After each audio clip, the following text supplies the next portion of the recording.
Welcome to my channel. இன்னைக்கு ரொம்ப சிம்பிளான ஜல்லி மிட்டாய் எப்படி செய்யறதுன்னு சொல்லிட்டு பார்க்கலாம். அதுக்கு 50 கிராம் அளவுக்கு அகர் அகர் எடுத்திருக்கேன். இது சைனா கிராஸ் இல்லைன்னா கடல் பாசினும் சொல்லுவாங்க. இது நமக்கு ஸ்ட்ரிப்ஸ் ஃபார்ம்லேயும் கிடைக்கும், இல்லைன்னா பவுடர் ஃபார்ம்லேயும் நமக்கு மார்க்கெட்டில் அவைலபிளாக இருக்கும். நமக்கு எது வேணுமோ வாங்கிக்கலாம். இப்போது சின்ன சின்ன பீசஸாக இந்த ஸ்ட்ரிப்ஸ் எல்லாம் கட் பண்ணி எடுத்துக்கலாம்.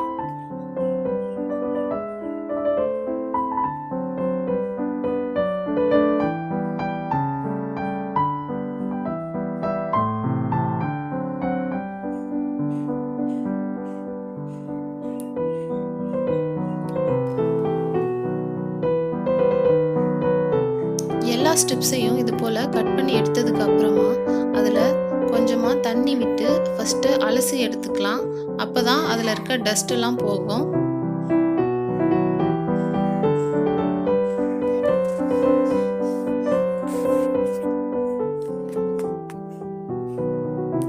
நல்லா அலசி எடுத்ததுக்கு அப்புறமா இதில் 2 கப் அளவுக்கு தண்ணி ஆட் பண்ணிக்கலாம். இதை ஒரு 15 மினிட்ஸ்லேருந்து 1/2 அன் ஹவர் வரைக்கும் ஊற வச்சுக்கலாம். இது நல்லா ஊறினா தான் நம்ம ஹீட் பண்ணும்போது சீக்கிரமே கரைஞ்சிரும். இப்போ நல்லா ஊறிடுச்சு. இப்போ 2 கப் அளவுக்கு சுகர் ஆட் பண்ணிக்கலாம். நான் இன்னைக்கு 1 கப் அளவுக்கு தான் சுகர் ஆட் பண்ணுறேன். எனக்கு இனிப்பு கொஞ்சம் கம்மியாக வேணுன்றதுனால இன்னைக்கு நான் இதை பிளெயின் வாட்டரில் தான் செஞ்சு காட்டுறேன். உங்களுக்கு வேணும்னா இதை ஆரஞ்சு ஜூஸ் இல்லை வாட்டர்மெலன் ஜூஸ் அது மாதிரி ஜூஸ் வெரைட்டி எது வேணால் ஆட் பண்ணிக்கலாம். இல்லைன்னா பால் ஆட் பண்ணியும் இதை நம்ம செய்யலாம். இப்போ பாத்திரத்தை அடுப்பில் வச்சுட்டு நல்லா சூடு பண்ணிக்கலாம். அப்பப்போ கலந்து விட்டுக்கலாம்.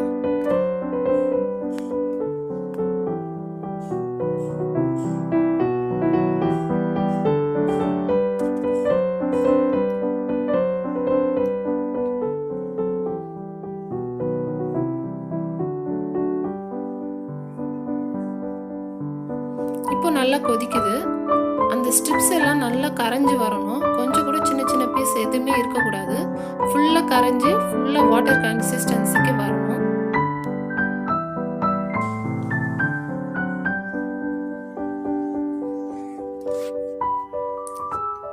அந்த ஸ்ட்ரிப்ஸ் எல்லாம் ஃபுல்லாக கரைஞ்சதுக்கப்புறம் நம்ம ஸ்டவ் ஆஃப் பண்ணிடலாம்.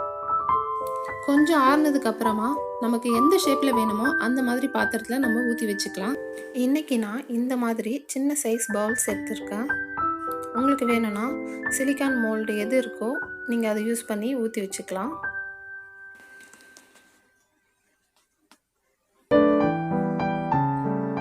இப்போது இதில் ஏர் பபிள்ஸ்லாம் இருக்கும். அதை ஒரு ஸ்பூன் வச்சு லைட்டாக உடச்சி விட்டுட்டா அது போயிடும். அப்போ தான் நம்மளுடைய ஜெல்லி மிட்டாய் ரொம்ப ஸ்மூத்தாக கிடைக்கும்.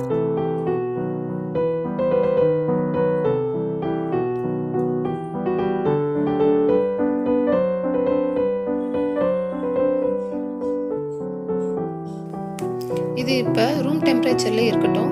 நல்லா ஆறுனதுக்கு அப்புறமா எடுத்து நம்ம ஃப்ரிட்ஜில் வைக்கலாம். இப்போ நான் இதை ஒரு 4 மணி நேரம் போல் ஃப்ரிட்ஜில் வச்சு எடுத்திருக்கேன். ஃப்ரீசரில் வைக்கணும்னு அவசியம் இல்லை, ஃப்ரிட்ஜில் வச்சாலே போதும். ஜெல்லி நல்லா செட் ஆயிருக்கு. நான் கவுத்து காட்டுறேன் பாருங்க.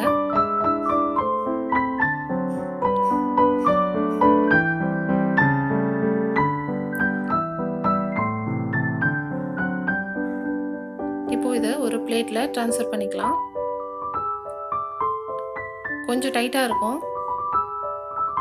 நம்ம ஓரங்களை ஒரு கத்தி விட்டு எடுத்து விட்டுட்டு அதுக்கப்புறமா நம்ம ட்ரான்ஸ்ஃபர் பண்ணோன்னா ஈஸியாக வந்துடும்.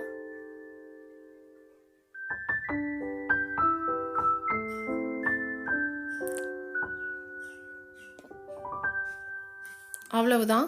சின்ன பசங்களுக்கு ரொம்ப பிடிச்ச ஜெல்லி மிட்டாய் ரொம்ப ஈஸியான முறையில் நம்ம வீட்டிலே செஞ்சிட்டோம்.